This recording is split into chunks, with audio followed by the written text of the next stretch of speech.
तो देखते हैं बेटा रीजनिंग के वर्बल रीजनिंग की मैं सबसे पहले बात करूं तो कोडिंग डिकोडिंग बेटा ऐसा कोई एसएससी का एग्जाम नहीं है जहां कोडिंग डिकोडिंग से क्वेश्चन नहीं आया। संभावना कितनी रहेगी बेटा इस चैप्टर से क्वेश्चन आने की? इस चैप्टर से क्वेश्चन आने की संभावना रहेगी बेटा 1 से 2 क्वेश्चन। 1 से 2 क्वेश्चन मैं 2 क्वेश्चन मानकर चलूंगा कि यहां इस चैप्टर से आपको 2 क्वेश्चन मिलने वाले हैं इस चैप्टर से। और अभी सीजीएल के एग्जाम को अगर हम ध्यान में रखें तो इस चैप्टर से बेटा हर शिफ्ट में 3-3 क्वेश्चन पूछे गए हैं। ये 3 टाइप से होता है और 3 टाइप से क्वेश्चन पूछे गए हैं और मैंने तीनों ही टाइप को आपको बहुत शानदार तरीके से कराया है। तो लगभग बेटा आप मान सकते हो कि 2 क्वेश्चन आपको यहां भी देखने को मिल जाए इस चैप्टर से। हो सकता है कि 3 भी मिले, है ना, पर आप मान सकते हो कि 2 क्वेश्चन की संभावना पूरी रहने वाली है। क्लासिफिकेशन की बात करो तो 1 क्वेश्चन की संभावना होगी। अब चाहे तो वो नंबर क्लासिफिकेशन हो जाए, चाहे वो लेटर क्लासिफिकेशन हो जाए, चाहे वो वर्ड क्लासिफिकेशन, सबसे ज्यादा संभावना रहती है लेटर क्लासिफिकेशन वाले की। जो लेटर वाले होते हैं ना उस पर यहां क्वेश्चन पूछती है एसएससी ज्यादा। फिर एक सिमिलर सेट से निश्चित रूप से एक क्वेश्चन सिमिलर सेट से बनने वाला है एग्जाम में, एक क्वेश्चन।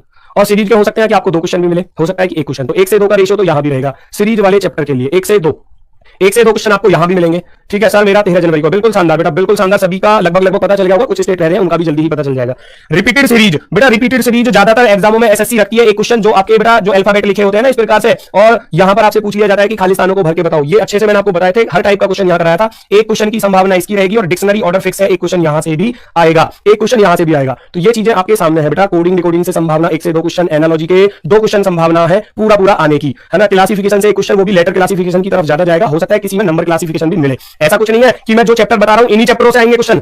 ये मोस्टली एसएससी पूछती है, आएंगे ही आएंगे, ज्यादातर संभावना इन चैप्टरों से रहती है। अब ऐसा नहीं है जो बाकी के बचे हुए हैं कि वो आएंगे नहीं सर, समझ रहे हो ना, लेकिन इंपोर्टेंस इनकी ज्यादा है, ये सबसे ज्यादा पूछे जाने वाले हैं।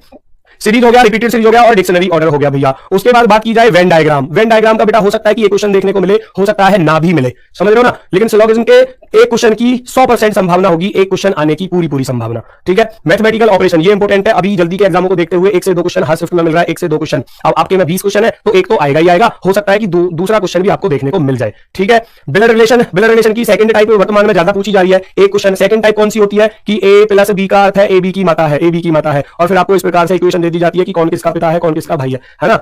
तो ये सेकंड वाली टाइप वर्तमान एग्जाम में ये ज्यादा पूछा जा रहा है बेटा, सेकंड टाइप वाला। एक क्वेश्चन यहां से आपको मिलने वाला है। डायरेक्शन की बात की जाए तो बेटा 0 से 1 की संभावना, हो सकता है ना मिले, हो सकता है कि मिल जाए, है ना, जरूरी नहीं है। डाइस का भी सेम यही रेशियो है, 0 से 1 हो सकता है आपको क्वेश्चन देखने को मिले, हो सकता है नहीं। अब ऐसे आपके चैप्टर बहुत सारे, जैसे कि मैं बात करूं कैलेंडर हो गया, क्लॉक हो गया। कैलेंडर से क्वेश्चन आ भी सकता है और नहीं, वो इसका रेशियो जो है कैलेंडर का। क्लॉक से तो बहुत कम संभावना है। जो कैलेंडर है वो आपका बेटा 0 से 1 रहने वाला है। किसी के शिफ्ट में हो सकता है नहीं मिले और किसी की शिफ्ट में हो सकता है कि एक क्वेश्चन देखने को मिल जाए। कैलेंडर जिसने एक बार पढ़ लिया है उसको दोबारा पढ़ने की आवश्यकता भी नहीं है, क्योंकि नॉर्मल सा क्वेश्चन आपसे पूछा जाएगा, सिंगल सी डेट देकर आपसे पूछ लिया जाएगा इस तारीख को कौन सा दिन होगा। ठीक है, ये है आपके वर्बल रीजनिंग के 2 मोस्ट इंपोर्टेंट चैप्टर है। 13 चैप्टर मैं आपको यहां बता रहा हूं। चैप्टर तो अभी और नहीं है इसमें रीजनिंग में बेटा, अभी 10-12 चैप्टर और बच रहे हैं, लेकिन ये चैप्टर इनसे क्वेश्चन बनने ही वाला है, इनसे क्वेश्चन बनने ही वाला है आपके एग्जाम में। ध्यान से सुन लेना इस बात को। तो वो एक बार सारे लोग एक बार दोबारा से देख सकते हैं बेटा। कोडिंग डिकोडिंग हो गया आपके सामने, एनालॉजी हो गया, क्लासिफिकेशन हो गया, सिमिलर सेट हो गया, सीरीज हो गया, रिपीटेड सीरीज हो गया, डिक्शनरी ऑर्डर हो गया। ये 7 चैप्टर यहां पर है और 6 चैप्टर आपके ये रहे। Venn diagram, syllogism, mathematical operation important है बेटा, आएगा फिक्स है क्वेश्चन यहां से। ब्लड रिलेशन से क्वेश्चन मिलने की संभावना, डायरेक्शन से 0-1 और डाई से भी 0 और 1 की संभावना।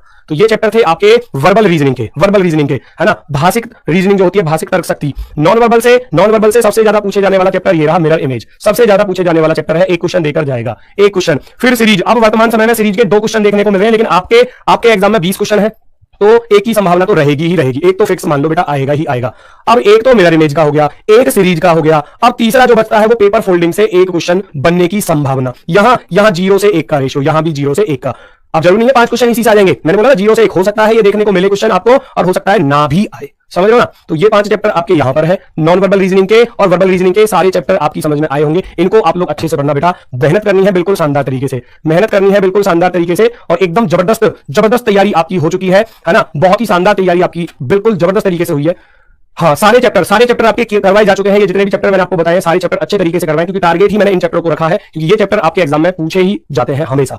ठीक है, अगर तुम्हारे जीवन में कितनी भी मुसीबत क्यों ना हो बेटा, इस बात से कोई फर्क नहीं पड़ता। बात किस बात का फर्क पड़ता है कि तुम सामना उसका कैसे करते हो, है ना। जीवन में कितनी भी मुसीबत क्यों ना आ जाए आपके में, कितनी भी मुसीबत क्यों ना आ जाए, आपको इस बात से कोई फर्क नहीं पड़ता।